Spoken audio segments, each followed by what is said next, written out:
My husband said I was going through a phase when I caught him with his secretary. So I cleaned out our accounts. Now he's begging me to work things out. Hey, before we move on to the video, please subscribe to the channel and hit the like button. Thanks. I still remember the weight of the takeout bags in my hands when I pushed open the door to Marcus's office. 10 years of marriage deserved celebration, I thought. His favorite Thai food from that place downtown, the good chopsticks, even those little fortune cookies he always saved for last. I'd spent the morning planning our anniversary surprise, imagining his face when I walked in. Instead, I got to watch his secretary, Vanessa, climb off his lap while he frantically zipped up his pants. The bags hit the floor. Pad Thai splattered across his polished hardwood. For a moment, nobody moved. Vanessa smoothed her skirt with the kind of practiced calm that told me this wasn't their first rodeo. Marcus's face went through about 5 different expressions before settling on something that almost looked like annoyance. "Honey," he said, like I was interrupting a business meeting. "What are you doing here?" Vanessa had the audacity to look concerned. "Oh my God, I'm so sorry. I was just showing Marcus the new filing system and I tripped. He was helping me up." I stared at them. At Marcus's rumpled shirt. At the lipstick on his collar that definitely wasn't mine. At Vanessa's smudged mascara and the way she couldn't quite meet my eyes. "Right," I said slowly. "You tripped." Onto his lap. While he was unzipping his pants. "Sarah, you're being ridiculous." Marcus stood up, straightening his tie like nothing had happened. Vanessa slipped and grabbed my belt to steady herself. The zipper got caught. "You're making this into something it's not." The office felt like it was shrinking.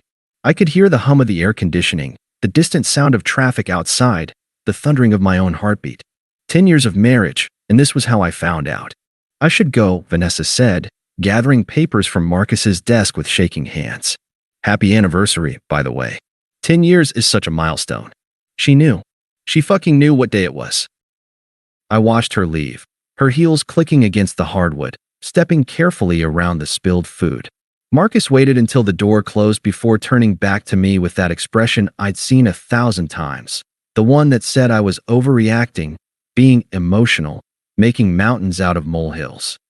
"Look, I know how this looked," he said. "But you have to trust me. Nothing happened. Trust you." The words felt foreign in my mouth. "Trust you." "Yes, trust me. We've been married for 10 years, Sarah. Don't you think I've earned a little benefit of the doubt?" I bent down and started picking up the takeout containers. The pad thai was everywhere, noodles scattered like confetti across his perfect office floor. My hands were shaking, but I kept cleaning, kept moving, because if I stopped I might scream. "The door wasn't locked," I said quietly. "What? Your office door?" "It wasn't locked. If you were having a private business meeting about filing systems, wouldn't you lock the door?" Marcus sighed like I was exhausting him. "Sarah, please. You're spiraling. This is exactly what Dr. Peterson warned us about in couples therapy." That stopped me cold. We'd been going to Dr. Peterson for 6 months because I'd been having trust issues and anxiety attacks. Marcus had been so concerned about my mental health, so supportive when I told him I felt like something was wrong in our marriage. He'd made the appointment himself. "You told Dr. Peterson I was paranoid," I said. "I told him you were struggling. And look at this. You walked in on a completely innocent situation and immediately jumped to the worst possible conclusion. That's not healthy, Sarah." I stared at him. At this man I'd loved for 10 years, who was looking at me like I was the problem. Like I was crazy. "I want to go home," I said. "Good. Yes. Let's go home and talk about this rationally." But I was already walking toward the door, leaving the mess of our anniversary lunch scattered across his office floor. The drive home was a blur. Marcus followed in his own car, probably calling Vanessa to make sure their stories matched. I pulled into our driveway and sat there for a moment, looking at the house we'd bought together 5 years ago, the garden I'd planted, the porch swing where we used to drink coffee on Sunday mornings. Inside, Marcus immediately went into damage control mode. "Look, I understand why you're upset," he said, following me into the kitchen. "But you have to see how this looks from my perspective. My wife doesn't trust me enough to believe me when I tell her the truth." The truth. I opened the refrigerator and stared at the anniversary cake I'd bought that morning. Chocolate with raspberry filling. His favorite. What's the truth, Marcus? The truth is that Vanessa is my employee and nothing more. The truth is that you've been acting suspicious and jealous for months. The truth is that I love you, and I'm hurt that you would think I'd cheat on you. He was good. I had to give him that. The way he said it, with just the right amount of wounded dignity, almost made me believe him. Almost made me apologize. She knew it was our anniversary, I said instead. Of course she knew. She handles my calendar. She probably saw it marked. She said 10 years was a milestone. It is a milestone. Sarah, you're grasping at straws here. I closed the refrigerator and turned to face him. Take off your shirt.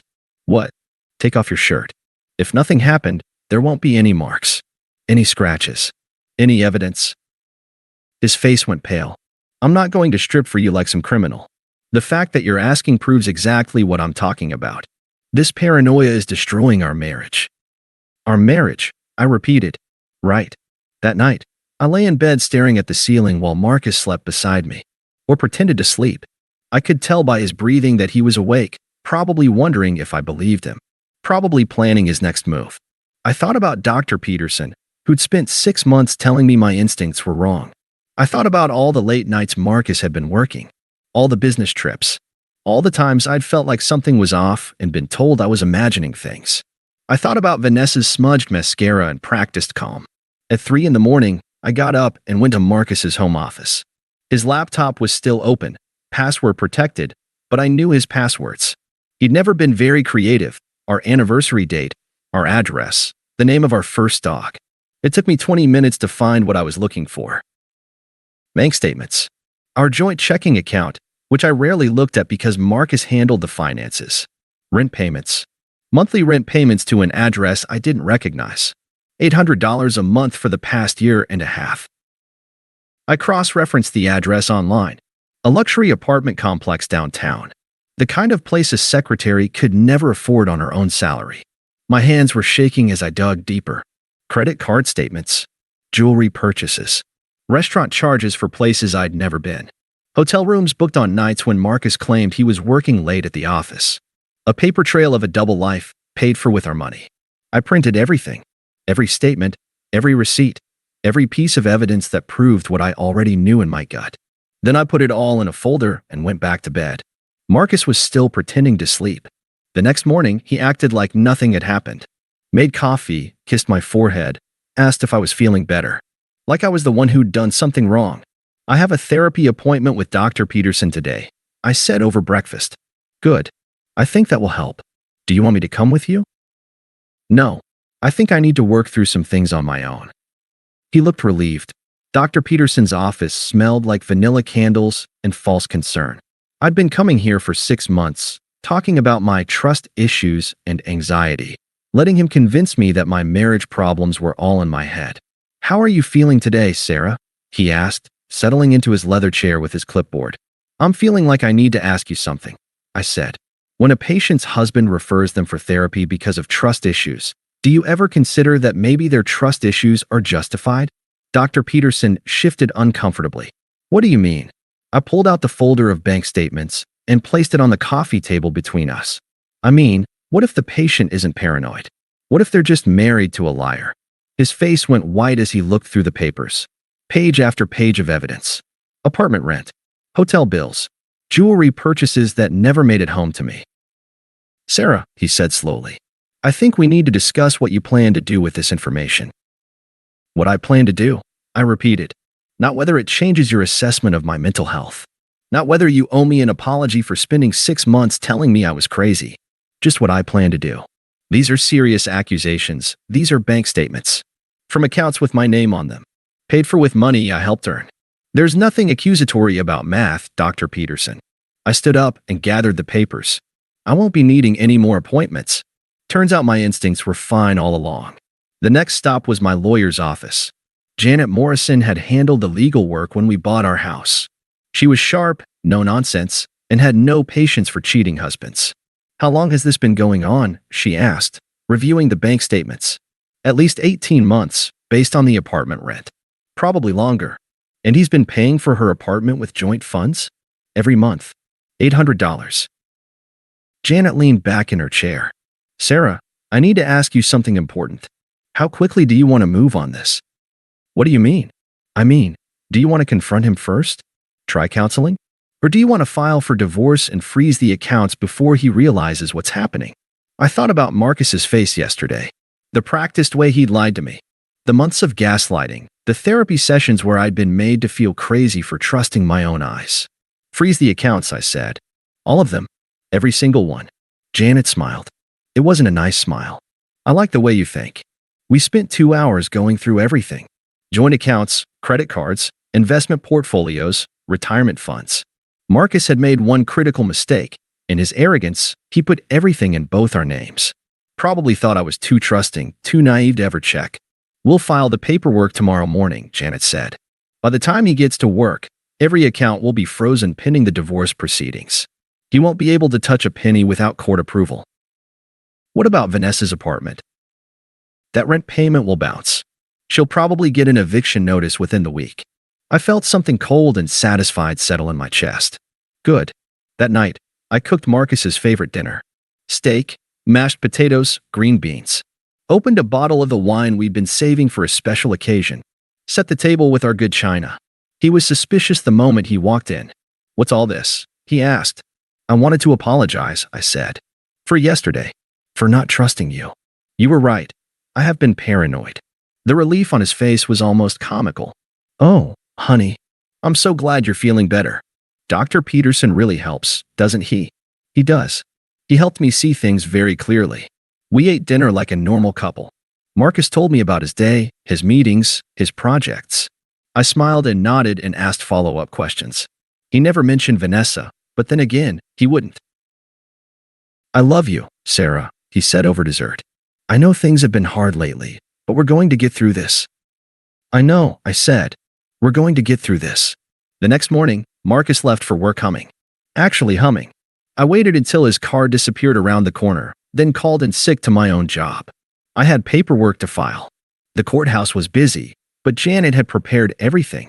Divorce petition, restraining order on all financial accounts, request for temporary spousal support. The works. Judge Morrison will sign off on the emergency motion this afternoon, Janet told me. By 5 o'clock, he'll be locked out of everything. I went home and waited. At 3:47 p.m., my phone started ringing. Marcus's voice was high and panicked. Sarah? Sarah, something's wrong with our accounts. I tried to pay for lunch and my card was declined.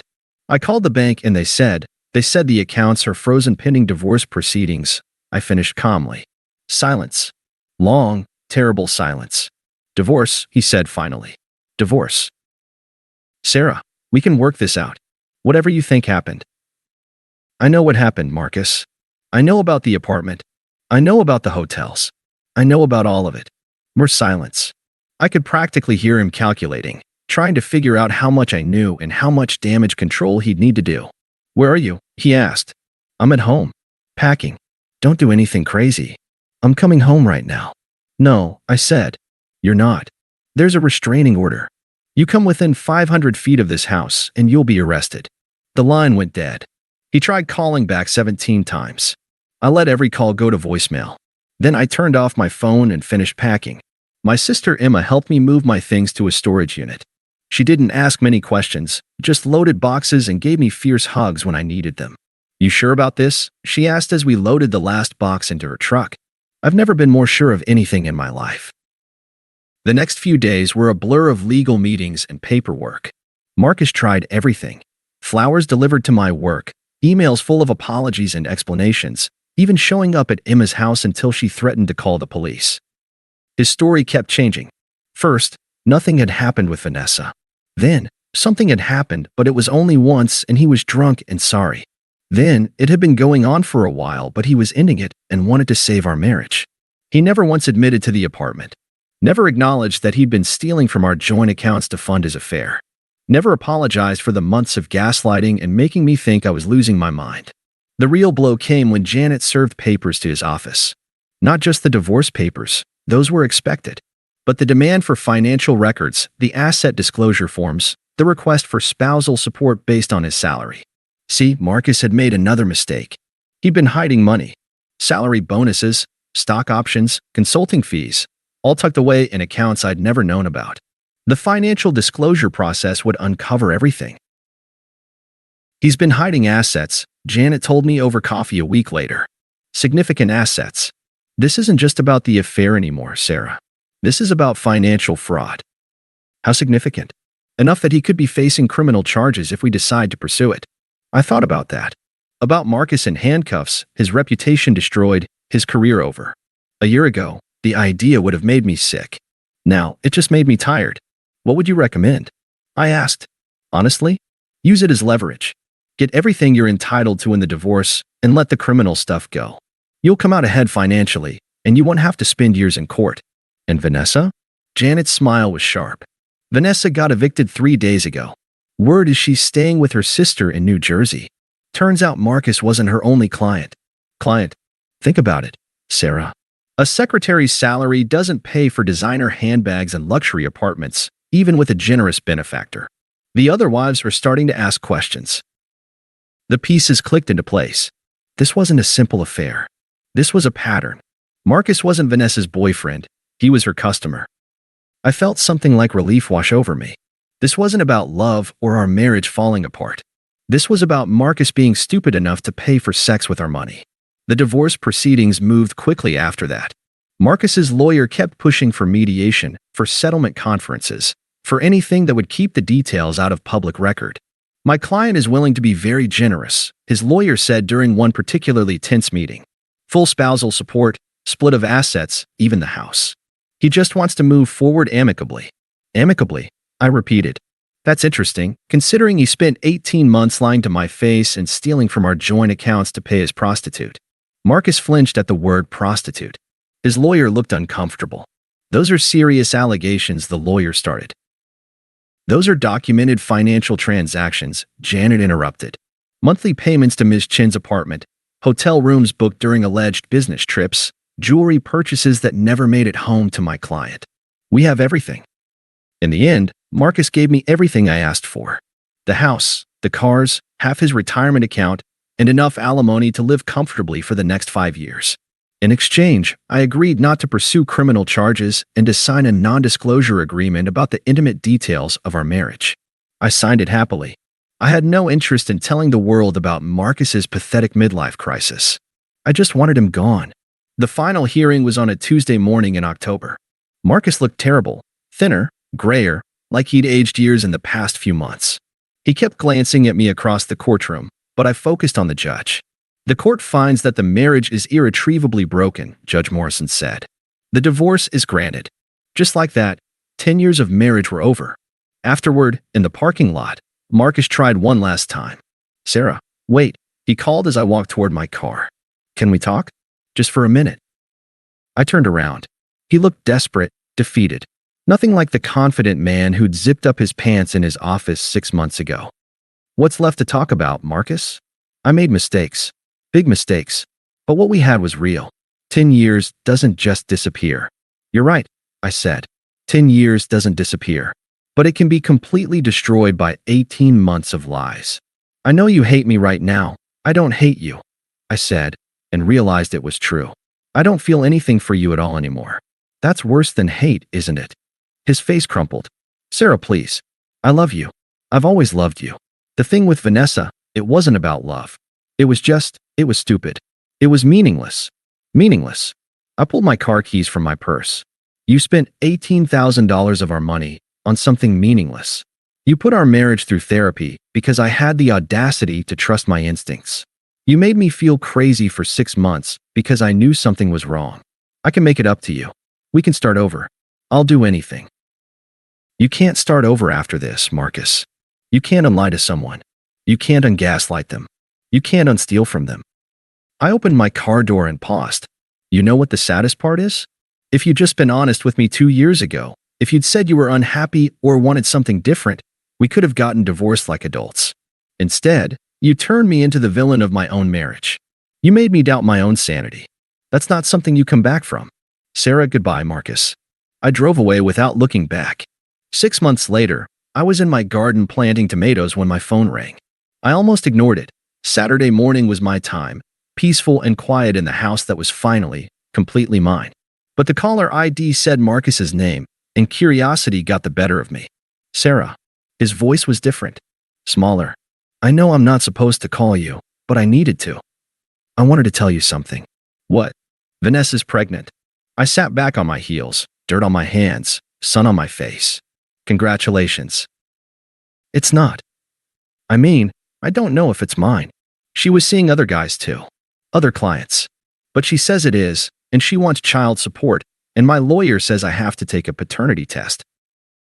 Marcus, why are you telling me this? Long pause. Because I fucked up. Because I lost the best thing in my life for someone who didn't even care about me.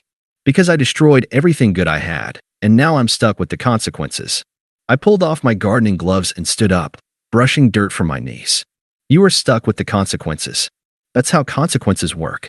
I know you'll never forgive me. You're right. I won't. But maybe we could try to be friends. Someday? I miss talking to you. I miss your laugh. I miss having someone who actually gave a damn about me. I looked at my garden, at the vegetables I'd planted, the flowers I'd chosen, the life I'd built in the space where our marriage used to be. I gave a damn about you for 10 years, Marcus. I gave a damn when you lied to me, when you stole from me, when you made me think I was losing my mind. And you threw it away for 18 months of meaningless sex. Sarah, I hope the paternity test works out the way you want it to. I hope Vanessa's a better partner to you than you were to me. But mostly, I hope you understand that some things can't be fixed. Some trust can't be rebuilt. Some bridges can't be uncrossed. I understand, he said quietly. I had to try. Now you have, I said. Don't call me again. I hung up and went back to my tomatoes. The soil was rich and dark, full of possibility. In a few months, I'd have fresh tomatoes for my salads, my sauces, my own quiet dinners in my own peaceful house. It was a good life. Better than the one I'd had before, when I'd been married to a man who paid for sex with our grocery money and convinced me I was paranoid for noticing. My phone buzzed with a text. Marcus, one last time. I'll always love you. I deleted it without responding and got back to my garden.